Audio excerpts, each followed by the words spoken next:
جب ہم اس دنیا میں ہیں تو یہ ہماری مجبوری ہے، یہ دنیا کی مجبوری ہے، یہ مادے کی مجبوری ہے کہ ہم اگر حساب و کتاب بھی کریں گے تو دن اور رات سے 24 گھنٹہ سمجھیں گے، ہم گھنٹے کے علاوہ دوسری چیز سمجھ نہیں سکتے۔ مگر جب انسان مر جاتا ہے تو وہاں بات گھنٹوں کی نہیں ہے، وہاں بات دن اور رات کی نہیں ہے، وہاں بات یہ سورج کا نکلنا چاند کا ڈوبنا اس میں نہیں ہے۔ توجہ شرط ہے، وہاں صرف اعمال اگر اچھے ہیں تو سورج کی طرح ہر ٹائم چمکتے نظر آئیں گے، اور اگر اعمال خراب ہیں، اس نے اپنا کردار دنیا میں بنایا نہیں، اہل بیت کو مانا نہیں، تو چاہے جو بھی کر لے ادھر وہ اندھیری ہی والی زندگی اس کی ہوگی، جسے آپ جہنم کی ہلکی سی ایک جھلک کہیں۔ اگر نورانی زندگی ہو تو جسے آپ جنت کا ایک ہلکا سا تصور کہیں، صرف اتنا ہی ہو سکتا ہے۔ مگر موت کے بعد کا معاملہ آسان نہیں ہے، موت کے بعد کا معاملہ دن و رات پر نہیں طے ہوگا۔ اب یہ بہت آسان ہے جو ہمیں سمجھانے کے لیے کہا جاتا ہے کہ قیامت کا ایک لمحہ 50 سال کے دن کے برابر ہوگا۔ یہ ہماری مجبوری ہے کہ ہم سمجھنا بھی چاہتے ہیں تو اسی دنیا کے 24 گھنٹے سے بات سمجھ رہے ہیں، ورنہ وہاں کا معاملہ ہی کچھ الگ ہے، وہاں کے تصورات۔ ہم مجبور ہیں کہ جب ہم جنت کی بات کرتے ہیں تو ہمارے ذہن میں سب سے پہلا سوال آتا ہے، جب جنت میں ہر طرح کی نعمت ہوگی، جیسی خواہش اندر ابھی ایجاد ہوئی، ادھر سوچا ادھر حاضر۔ اب ہماری مجبوری ہے کہ جب ہم دنیا میں سوچتے ہیں کہ کوئی سامان کھائیں گے تو پھر اس کو نکلنے کا راستہ بھی چاہیے، اس کے لیے کوئی نہ کوئی فراغت کی جگہ بھی چاہیے، یہ ہماری مشکل ہے۔ اسی طرح کا ذہن رکھنے والے نے مولا سے پوچھ لیا، مولا اچھا سب وہاں کھائیں گے تو پھر یہ فراغت کا معاملہ کیسے ہوگا؟ مولا نے جواب دیا، پھر دنیا ہی سے جواب دیا۔ کیا کہا؟ مولا نے فرمایا جیسے ماں کے پیٹ میں بچہ ہوتا ہے، وہ ماں کا دودھ بھی ماں سے وہ غذا لے رہا ہے، مگر اس کے باوجود بھی اسے حاجت نہیں، اسے اس چیز کی ضرورت نہیں۔ یہ اصل سارا معاملہ اس طرف کا ہم سمجھ بھی نہیں سکتے۔ ہم اگر تفسیر بھی کریں، تشریح بھی کریں تو کہیں نہ کہیں دنیا سے محدود کر کے گفتگو کریں گے، اور جو محدود ہو جائے توجہ شرط ہے۔ شاید آپ کا ذہن ایک مقام تک پہنچ گیا ہے تو مولا کائنات کی ایک فضیلت آپ کے سامنے پیش کرنا چاہتا ہوں۔ بہترین نہج البلاغہ کے جہاں ترجمے کیے گئے ہیں اس میں سے ایک ترجمہ، بہترین ترجمہ الہی قمشئی کا ہے۔ فارسی کا اچھا ترجمہ، الہی قمشئی کا بہترین ترجمہ۔ الہی قمشئی نے نہج البلاغہ کا جب ترجمہ کر لیا، توجہ شرط ہے کہ الہی قمشئی نے جب نہج البلاغہ کا ترجمہ کر لیا تو اس کے بعد اب اندر ان کو خوشی ہوئی کہ علی کے کلام کو میں نے ترجمہ کیا ہے، علی کے کلام کو میں نے ترجمہ کیا ہے، اسے فارسی زبان میں رقم کیا ہے۔ یہ سوچ کے سوئے، اللہ اکبر، خواب میں مولا آئے، مولا سے ملاقات ہوئی۔ مولا نے پوچھا کس بات پہ خوش ہو رہے ہو؟ کہا مولا میں نے آپ کے کلام کا ترجمہ کر لیا ہے۔ کہا اے الہی قمشئی، جو تمہیں سمجھ میں آیا ہے وہ تم نے لکھا ہے، جو پوری حقیقت ہے اسے تم نے نہیں لکھا۔ توجہ خاص اس بات پہ غور و فکر۔ اب یہ جتنے بھی ترجمے ہو رہے ہیں قرآن کے، یہ جتنے بھی نہج البلاغہ کے ترجمے ہو رہے ہیں، یہ سب اپنے اپنے ذوق و شوق سے کر رہے ہیں، مگر کوئی یہ دعویٰ نہیں کر سکتا کہ بے عینہ ہی وہی مطلب ہے جو خدا چاہتا ہو، اس لیے کہ وہ لامحدود ہے۔ ایک سلوات پڑھیں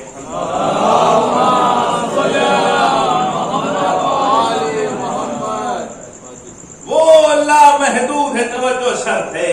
اب ذرا خدا کو سمجھنے کی ضرورت ہے۔ ہر آدمی کا ذہن کا خدا الگ ہے اور حقیقت میں خدا الگ ہے۔ بہت سے لوگوں نے خواہشات نفس کو اپنا خدا بنایا، بہت سے لوگوں نے شہرت کو خدا بنایا، بہت سے لوگوں نے دولت کو خدا بنایا، اور جب مادے سے انسان محبت کرے گا، توجہ شرط ہے، جب دنیاوی یا حب دنیا سے کوئی بھی چیز کی محبت کرے گا تو یہ جیسے ہی وہ چیز مٹی خود بخود محبت بھی ختم ہو گئی، جیسے ہی وہ چیز مٹی خود بخود اس کے وجود میں اب وہ استقلال نہیں پایا جائے گا، وہ کمزور نظر آئے گا۔ اس لیے اہل بیت اطہار سے چاہنے والوں نے ایک کام یہ کیا کہ جب اپنے گھر میں یا اپنے مرحومین کی مجلس بھی کرتے ہیں تو نثار ثواب مرحوم کا کرتے